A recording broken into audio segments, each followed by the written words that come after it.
Bismillahirrahmanirrahim. Assalamualaikum warahmatullahi wabarakatuh. Sahabat yang beriman, dalam kehidupan kelak akan mengalami yang namanya kematian. Sisa hidup yang dijalani sekarang hanyalah menunggu waktu, menunggu maut, dan dari sini kehidupan sesungguhnya akan dimulai.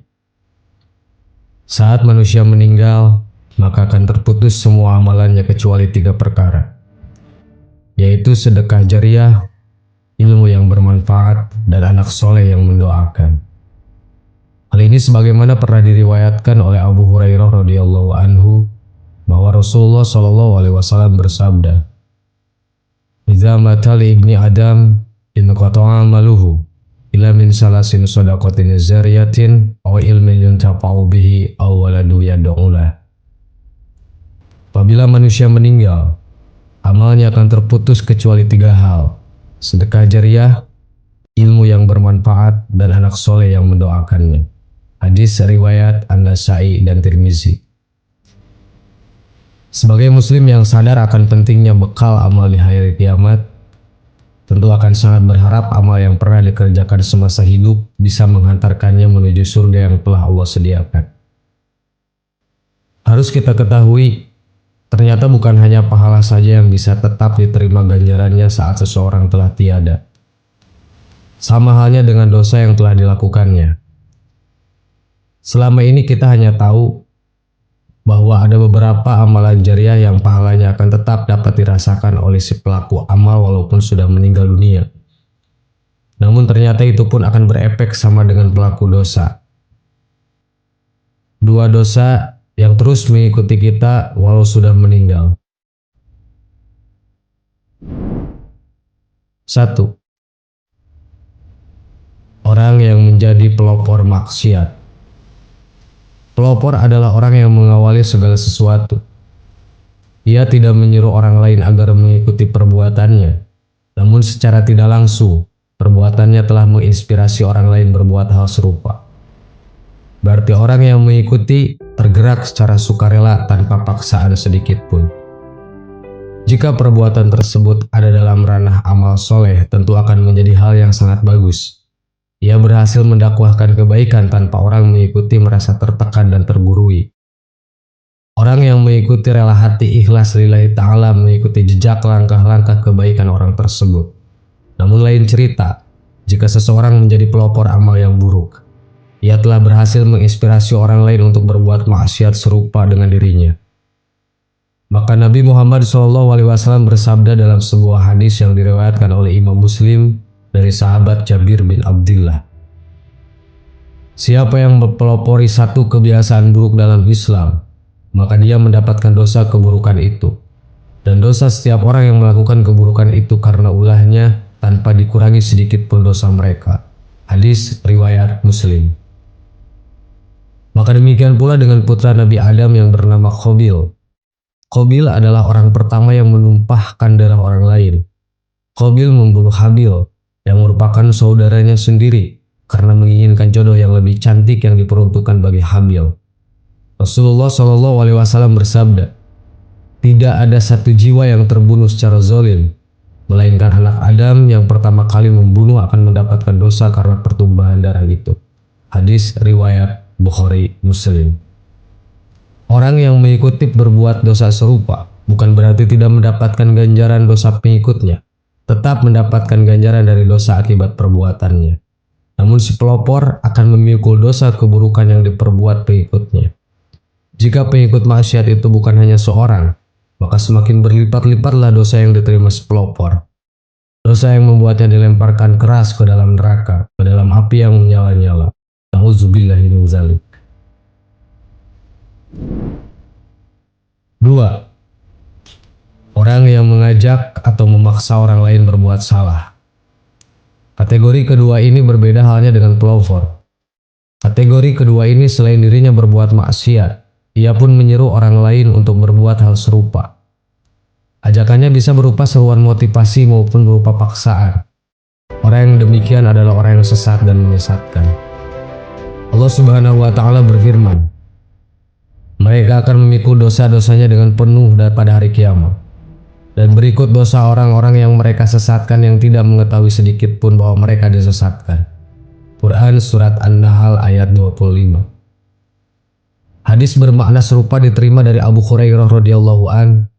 Rasulullah shallallahu alaihi wasallam bersabda, "Siapa yang mengajak pada kesesatan, dia mendapatkan dosa seperti dosa yang mengikutinya, tidak dikurangi sedikit pun." Hadis riwayat Ahmad dan Muslim. Jika kesesatan tersebut berupa perbuatan yang sudah jelas penyimpangannya seperti ajakan untuk merampok, mencuri, membunuh, menganiaya orang lain, berbuat mesum dan sebagainya, mungkin kita dapat berpikir dua kali untuk menerima ajakan tersebut. Kita tahu hal-hal tersebut akan berbuah penyesalan di akhirat kelak. Akan tetapi, jika kesesatan tersebut berupa ajakan untuk berbuat syirik dibungkus dengan dalih ibadah, biasanya banyak orang yang tergelincir ke dalamnya. Seperti penggalan ayat tadi, mereka tidak mengetahui sedikit pun bahwa mereka tengah disesatkan. Namun ketidaktahuan ini tidak menyebabkan mereka terbebas dari dosa. Mereka telah bersalah karena menyadari mereka tidak berpengetahuan namun tidak mau mencari tahu. Mereka telah bersalah karena telah mempercayakan segala praktek ritual peribadahan tersebut pada orang yang dianggap alim. Padahal orang alim yang tidak memurnikan ibadah untuk hanya Allah, baik dalam hal zat yang diibadahi maupun tata cara peribadahan. Ia sebenarnya adalah menyesat dan menyesatkan, orang berbahaya dan membahayakan, orang yang akan mendapat limpahan dosa walaupun raganya telah tiada. Sahabat yang beriman, itulah dua dosa yang terus mengikuti kita walau kita sudah meninggal. Semoga apa yang disajikan menjadi ilmu buat kita agar menjauhi dua hal tadi. Wallahu a'lam. Assalamualaikum warahmatullahi wabarakatuh.